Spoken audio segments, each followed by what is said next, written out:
Saudari-saudara terkasih, memang bacaan Injil pada perayaan Pesta Santa Perawan Maria Berduka Cita ini disajikan dalam dua versi. Yang pertama versi dari Lukas dan yang kedua versi dari Yohanes. Dan dalam kesempatan ini saya mengambil dari versi yang Yohanes. Tetapi dalam kedua bacaan Injil tersebut yang boleh kita baca dan juga kita renungkan, dan terlebih dalam Pesta Perawan Maria yang Berduka Cita ini, saya ingin menegaskan dan ingin memberikan gambaran dalam sebuah analogi yang sangat sederhana.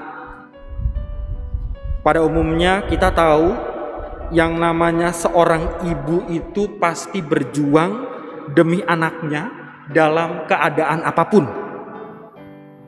Entah itu memberikan waktu yang cukup, entah itu mengerahkan tenaganya, entah itu menyerahkan segala pikirannya, dan bahkan juga menyerahkan yang namanya pengalaman suka dan duka, dan itu dicurahkan bagi anak yang dicintainya.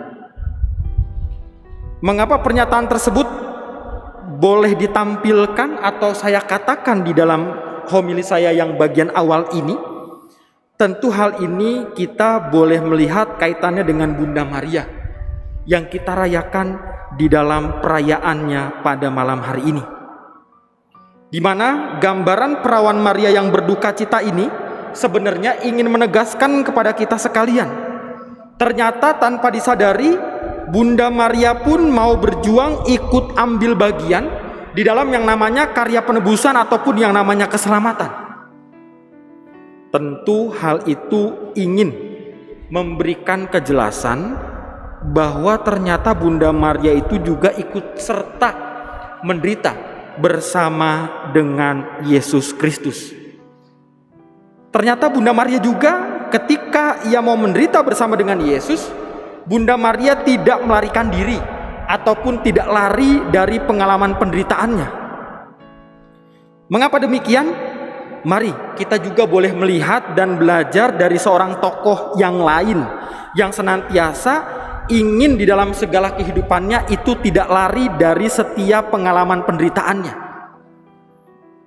Tokoh yang sangat terkenal, yang sungguh-sungguh sangat jelas tentang apa yang kita doakan pada malam hari ini terkait dengan kerahiman ilahi adalah Santa Faustina. Ternyata Santa Faustina juga sama seperti Bunda Maria. Ia pernah mengatakan bahwa yang namanya penderitaan adalah ungkapan cinta. Tetapi mungkin kita sebagai manusia bisa mengatakan, bagaimana mungkin menderita kok ungkapan cinta? Bahkan lebih lanjut dikatakan, Santa Faustina berkata kepada kita sekalian, yang namanya mencintai Allah itu berarti menerima penderitaan dengan sadar, dengan kebebasan yang kita miliki. Sehingga di situ kita melihat bahwasanya ternyata Allah pun punya kemampuan dan kemauan untuk siap juga menderita. Dan bahkan akhir dari penderitaan itu mengarahkan setiap orang untuk sampai bukan hanya kehidupan yang kekal, tetapi mengalami yang namanya kebahagiaan yang kekal. Kalau Bunda Maria tidak lari dari penderitaannya, ikut ambil bagian di dalam penderitaan bersama dengan Kristus, dan dengan demikian juga Santa Faustina menegaskan hal yang sama, bahwasanya penderitaan adalah ungkapan cinta, ternyata itu sungguh-sungguh sangat berbeda dengan kita sebagai manusia. Seringkali ketika berhadapan dengan yang namanya penderitaan, kita mengatakan, ngapain kita sebagai manusia harus menderita? Buat apa susah-susah menderita? Hidup kok menderita? Lebih baik saya mencari kebahagiaan, lebih baik saya menjauhi yang namanya penderitaan. Tetapi di dalam perayaan ini dan seluruh bersama umat beriman serta para devosan kerahiman ilahi, mari kita akan lebih melihat terkait bagaimana akhirnya pengalaman penderitaan itu kita kemas di dalam kacamata umat beriman. Saya merumuskannya ke dalam 4 hal. Yang pertama, jika kita mencintai Allah berarti kita mau tidak mau siap untuk menerima yang namanya penderitaan, siap untuk menerima segala sesuatu yang tidak enak. Dan yang kedua, kita juga diajak untuk melihat kepada pengalaman kita masing-masing, bahwasanya yang namanya pengalaman penderitaan atau yang namanya pengalaman kedukaan bukan semata-mata disebut sebagai pengalaman yang sungguh-sungguh sangat menakutkan atas kehidupan kita sebagai umat beriman. Tetapi kaitannya dengan yang ketiga yang mau saya katakan kepada Anda sekalian, di mana di dalam setiap pengalaman penderitaan, di mana dalam setiap pengalaman kedukaan, ini adalah sebagai kesempatan untuk menjadi rasul kerahiman ilahi. Caranya seperti apa? Mari kita tempatkan yang namanya penderitaan yang kita alami ini, kita tempatkan bersama dengan penderitaan Kristus.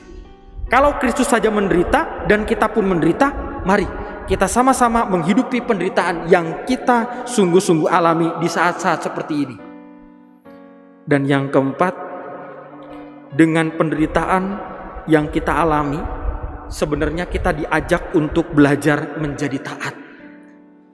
Lihatlah Bunda Maria, lihatlah Faustina, yang senantiasa mau tidak pernah lari dari setiap penderitaan itu. Tetapi mereka menjadi taat karena belajar dari Kristus. Ketika mereka berani mau untuk bertaat, ternyata akhirnya mereka juga mampu menemukan yang namanya jalan kesempurnaan hidup. Dan akhirnya itulah hidup yang mereka jalankan tetap menjadi teladan bagi banyak orang hingga saat ini. Maka itulah yang boleh kita kemas, itulah yang boleh kita refleksikan terkait dengan penderitaan kita sebagai manusia, agar kita bisa menyatukan penderitaan itu dengan penderitaan Kristus, sehingga kita bisa bersikap dan tidak melulu kita selalu lari dari pengalaman penderitaan yang kita alami masing-masing. Mari saudari-saudara terkasih, bersama Bunda Maria yang berduka, kita serahkan seluruh kehidupan kita, dan juga bersama dengan kerahiman ilahi yang terpancar atas putranya terkasih. Semoga kita boleh berjalan bersama, semoga kita boleh tetap berdoa bersama, dan akhirnya mensyukuri segala pengalaman suka dan duka kita. Kita mau gabungkan dengan pengalaman Kristus, pengalaman Bunda Maria, dan juga pengalaman hidup dari Santa Faustina ini. Tuhan memberkati. Amin.